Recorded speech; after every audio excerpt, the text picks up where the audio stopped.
quiero aclarar una cosa en Europa. En Europa lo que está pasando, más bien, ¿por qué no hubo en los años 60 y 70 tantos atentados como el que hay ahora? Esa es la pregunta. Primero, Europa, con nuestros políticos y nuestros actuales y nuestros partidos, los políticos están preocupados y ocupados por sus intereses personales y de sus partidos. No se preocupan por el futuro, no se preocupan por otras cosas, se preocupan por ganar las elecciones. En las primeras décadas del siglo XX, los políticos se preocupaban por el futuro, se planteaban cosas para el futuro. Había muchos gobiernos y apoyaban gobiernos, por lo menos por abajo, apoyaban gobiernos laicos, dictadores laicos en los países árabes islámicos.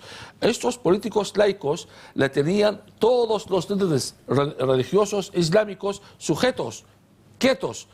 ¿Qué pasó? Fue la primera equivocación el que cometió el Occidente. En el 1979, con la caída del Shah y traer este régimen de los ayatollah en Irán, su régimen radical islámico. ¿Qué pasó en el mundo musulmán? Los chiíes y los suníes están enfrentados, no se llevan bien, están en guerra por el poder político, pero están de acuerdo los dos en este. Los dos aplican la ley islámica, aplican el Corán. Los dos creen en todos los versos violentos del Corán. Ahora, ¿qué pasa? Arabia Saudita, suní, tiene que hacer un frente a Irán.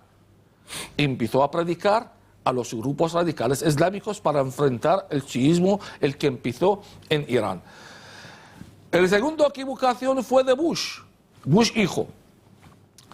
El Bush hijo, cuando entró en Irak y acabó con Saddam Hussein. Yo Saddam Hussein no quiero ni ver en pintura, porque es verdad que es un dictador, es un tirano, es un asesino. A mí me condenó a muerte. Y yo estuve 11 años en la guerra. Yo participé en la guerra de Irán-Irak y la primera guerra del Golfo. Y fue herido 3 veces. Tengo 2 balas en la espalda.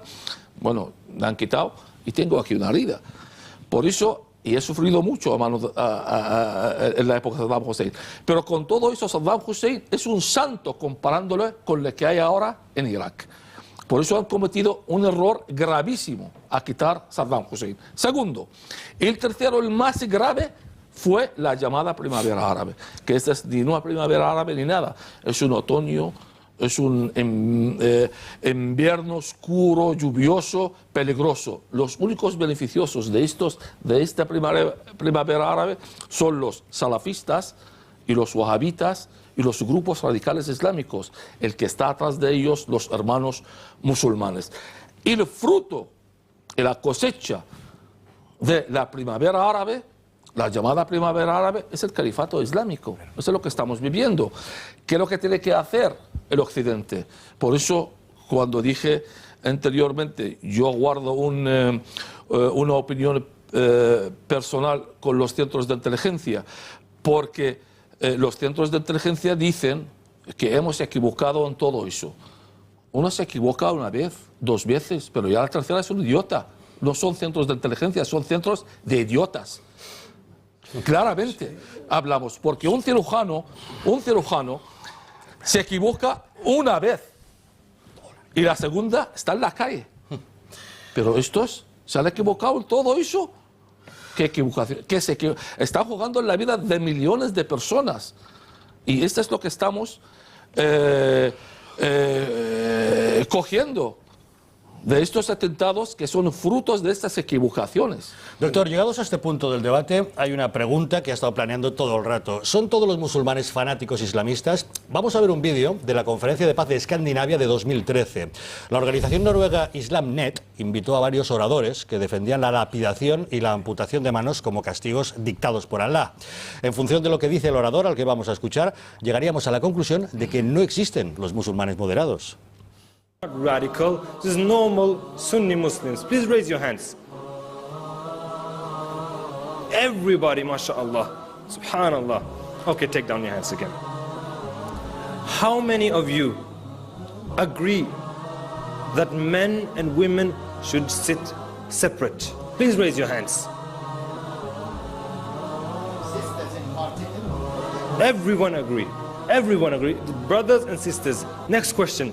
How many of you agree that the punishments described in the Quran and the Sunnah, whether it is death, whether it is stoning for adultery, whatever it is, if it is from Allah and His Messenger, that is the best punishment ever possible for humankind. And that is what we should apply in the world. Who agrees with that? Allahu Akbar. Are you all radical extremists? Subhanallah.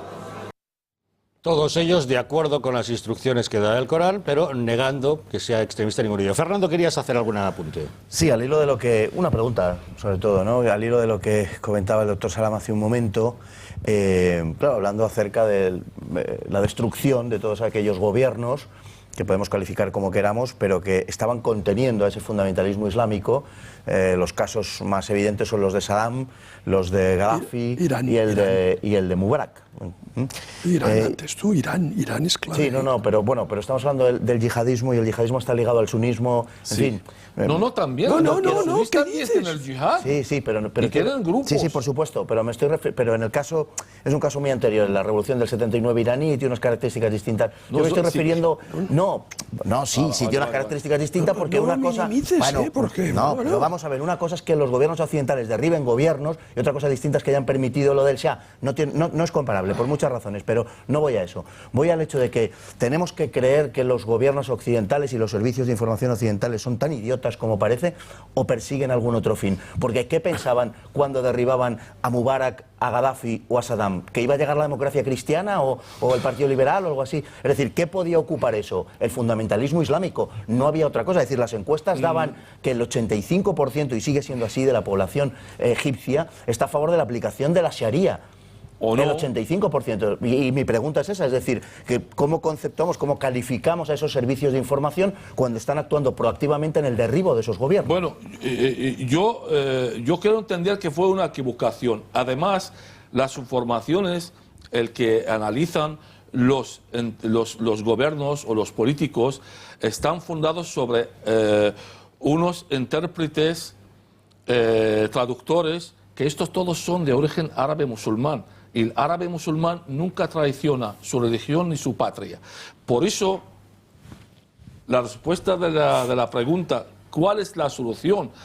Es que en muchos políticos se fundan sus informaciones o sus decisiones sobre unos consejos de algunos árabes, no de algunos, casi la gran mayoría que trabajan en los centros de inteligencia son árabes musulmanes.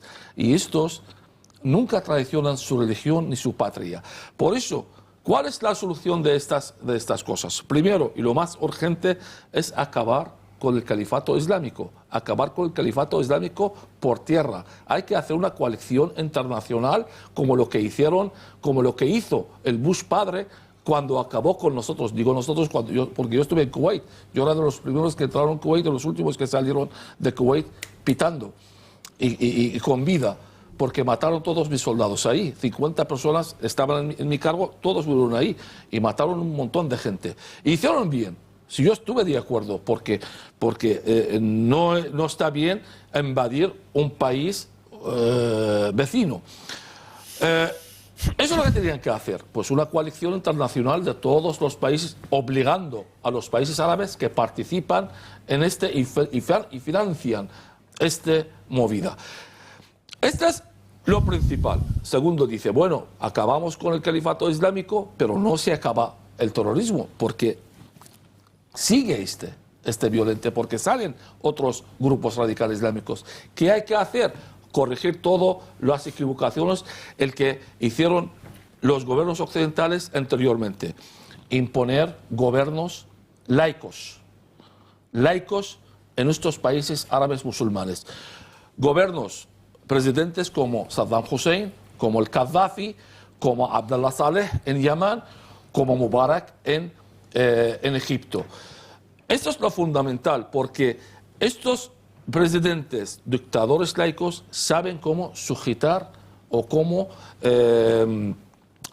tranquilizar, controlar estos grupos radicales islámicos. Doctor, ya da por inviable completamente que la democracia pueda, eso es lo que quiero decir, porque es la democracia, es que no hay que pensar en la democracia en el mundo árabe musulmán, porque la democracia no es compatible con el Islam. Claro. Jamás. Sí, pero fíjese, aquí estamos todos conmocionados ahora estos días por la muerte de estas más de 130 personas, pero usted sabe, antes un poco, Jorge, tú lo apuntabas, que en Córdoba, justamente, por ejemplo, el ayuntamiento, secundado por Podemos, pero tampoco se desmarcaron los socialistas ni de Izquierda Unida, justamente invitaron a guardar un minuto de silencio por las víctimas de los bombardeos de Francia en Siria. Es decir, que usted hace un análisis perfecto y un análisis muy detallado del enemigo, pero desde aquí, como sabe, hay que hacer un especial esfuerzo también para hacer llegar a la ciudadanía en dónde estamos. Pues eso es lo que estamos hablando. Hay algunos políticos que están buscando votos, están buscando el beneficio personal para sus partidos, pero no piensan en el beneficio de su país. ¿Pero qué le parece en concreto la izquierda ¿qué objetivo tiene? Voy a ser clarísimo. Vamos a ver, más claro que lo que estoy hablando ahora. La izquierda, el objetivo principal de la izquierda es acabar con la Iglesia. El objetivo principal del Islam, ¿qué es? Acabar con la Iglesia. Tiene el mismo objetivo. No, tiene más coincidencias. Tiene un odio visceral al capitalismo, tiene un odio visceral a las libertades individuales, tiene un odio visceral al es el odio a la Iglesia y los cristianos. Eduardo. Vamos a ver, profesor, que los políticos europeos en general, del occidente cristiano, especialmente los españoles, son unos cobardes y unos traidores, es algo que ya sabíamos hace mucho tiempo. Pero a mí me cuesta creer que sean completamente imbéciles para cooperar como están cooperando con el islamismo en todos sus aspectos. A mí lo que está sucediendo me recuerda a que antes de Cristo... Mucho antes de Cristo, el oro persa, el oro de Jerjes, compró muchas voluntades en Grecia durante las guerras médicas y facilitó desde Grecia la invasión persa de la Europa oriental. Hoy el oro persa no es amarillo, es negro. Aquí recibimos poniéndoles alfombra roja y mandando a nuestros presidentes de gobierno, a nuestros reyes, a nuestros jefes de Estado, a recibir, haciendo genuflexiones, a los príncipes saudíes que vienen a la Costa del Sol a repartir roles de oro a quien les pone un té y a dar propinas de 1.000 euros a quien les abre la cama. Bien, lo que está sucediendo en Siria, el asesinato masivo, el genocidio contra los cristianos, 200.000 sirios asesinados, cristianos asesinados ya a fecha de hoy en Siria, 200.000, eso sucede todos los días en Arabia Saudí. Y 50.000 en Irak. Todos los días en Arabia Saudí. Todos los días.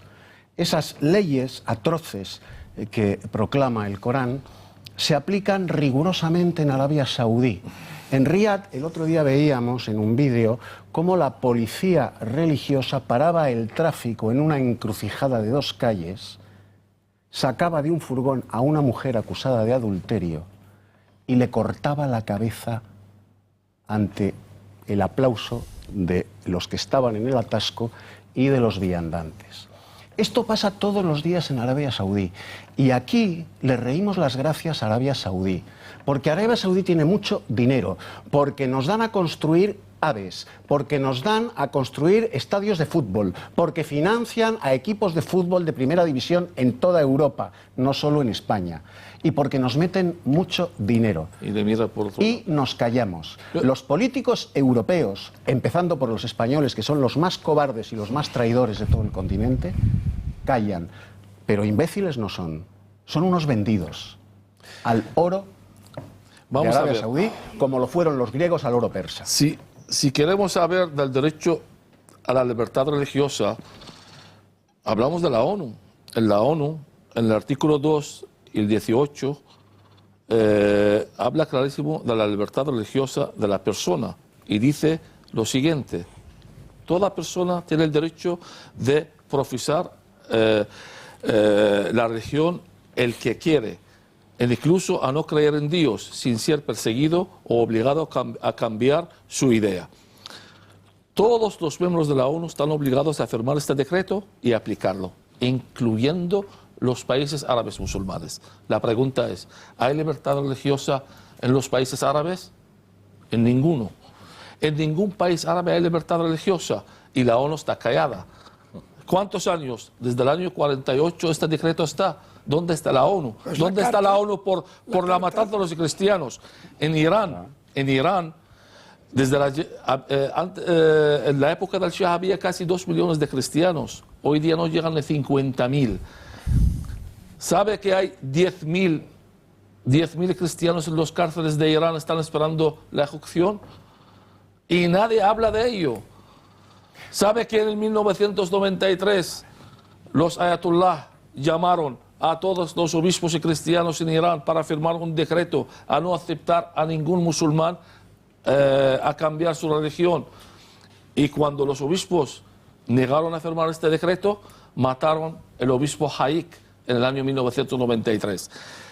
En Irak, nosotros somos originales del país.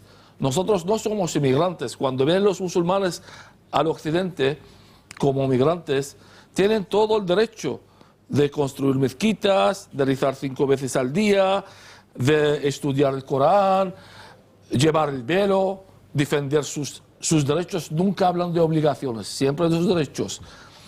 Nosotros en Irak, los cristianos, desde siempre somos ciudadanos de segunda.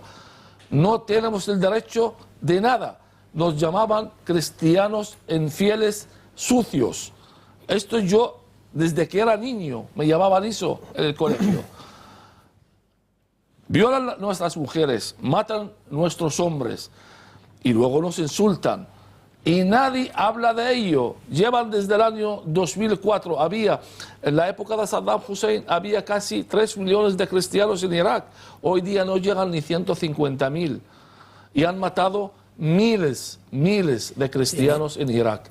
En Siria, lo mismo. En Egipto, con la llegada de la primavera árabe, cuando ganaron los hermanos musulmanes en el 2011, destruyeron 60 iglesias en Egipto y mataron 3.500 coptos y quemaron 500 negocios de los cristianos coptos. Y nadie habla de ello. En Nigeria, lo mismo.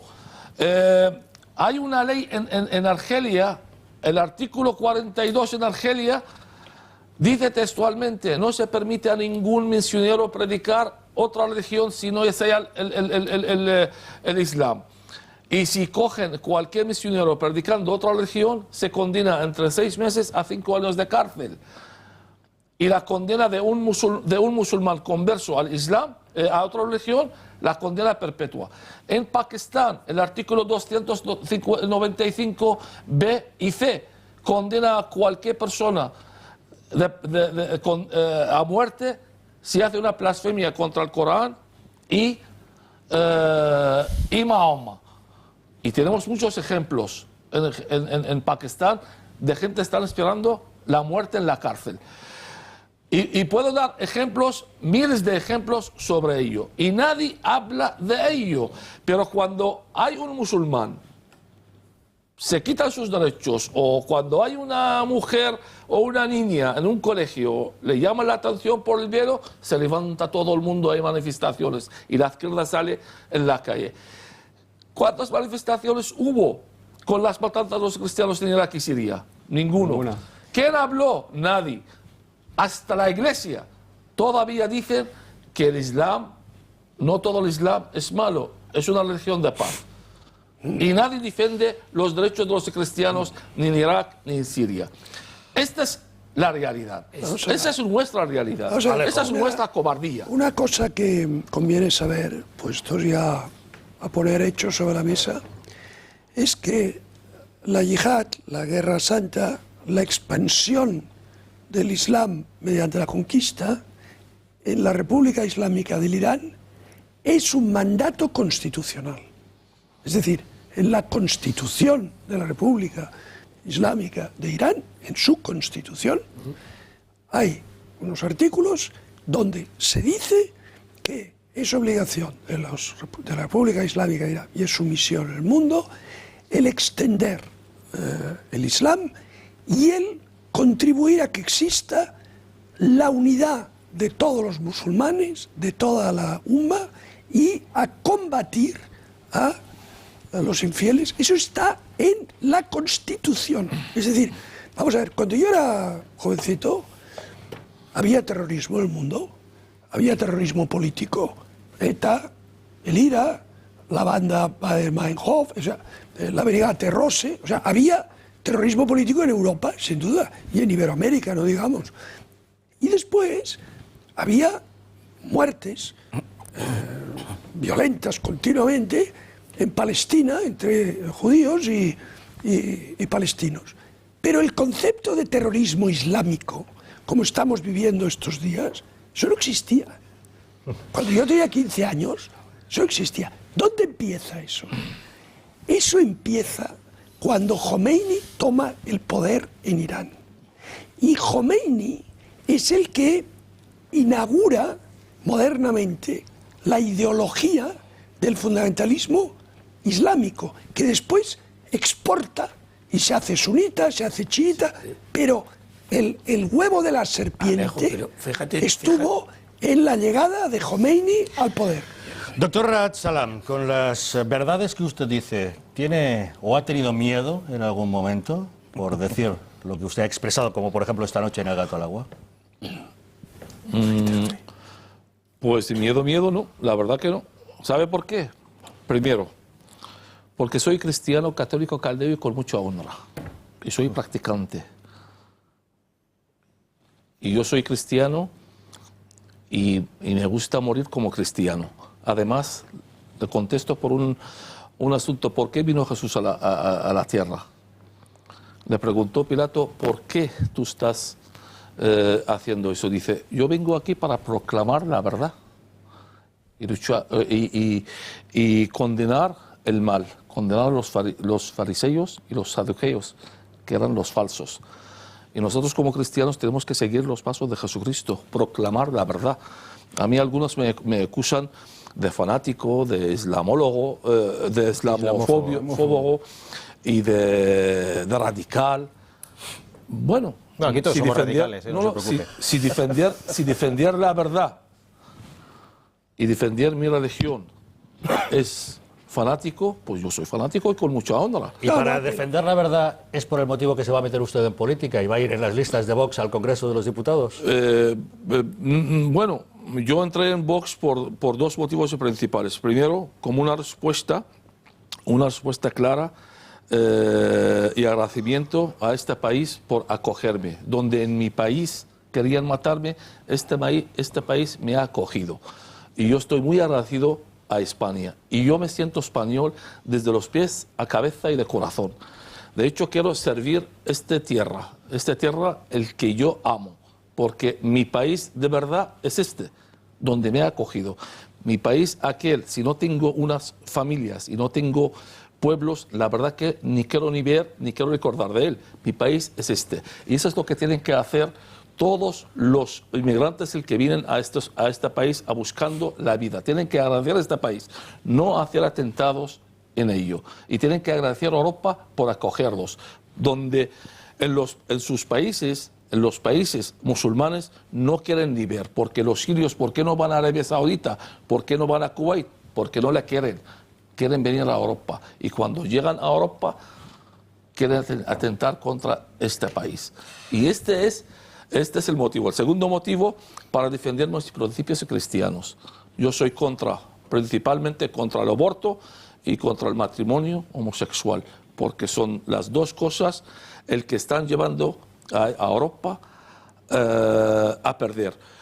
Porque el crecimiento del Islam dentro de Europa está haciendo, la natalidad está 4-1. Y uno de los motivos de que está creciendo el Islam y no hay natalidad nativa, estos dos asuntos. Doctor Raad Y quiero Salam. defender estos dos asuntos también dentro del partido. Doctor Raad Salam Naaman, muchísimas gracias por habernos acompañado esta noche en el Para programa. mí es un placer, Muy siempre. buenas noches. Queremos saber qué es lo que opinan ustedes acerca de todo lo que estamos debatiendo esta noche. Rocío, cuéntanos, ¿qué nos están diciendo? Pues multitud de opiniones y de reacciones frente al testimonio que nos ha aportado el profesor Raad Salam. Empezamos por los mensajes sobre el papel de la mujer en el Islam. Mensajes como el de Maisa, que se pregunta que qué mujer occidental en su sano juicio se casa con un musulmán. También se hace una pregunta parecida a Santiago, que nos dice que nunca entenderá que una mujer por propia voluntad se convierta al Islam. Las feministas no hacen nada de esto, comienza otro espectador, solamente atacan al cristianismo como hizo Rita Maestre, que asaltó la capilla. Tenemos por supuesto opiniones contrarias, como la de una musulmana, Nora, que nos dice que ella jamás se ha sentido como un objeto y que respecto a pedir perdón por los crímenes islamistas de los que hablaba el profesor argumenta lo siguiente: nosotros no tenemos una entidad suprema o como quieras llamarla que nos represente, cada uno que pida perdón por sus actos. Un espectador, por último, dice: la justificación del Islam pasa por acusar cínicamente a Occidente de islamófobo como causa. Una pequeña pausa y ahora mismo volvemos. Queremos preguntarnos si en España los padres tienen o no derecho a elegir el idioma en el que quieren escolarizar a sus hijos. Ahora les contamos.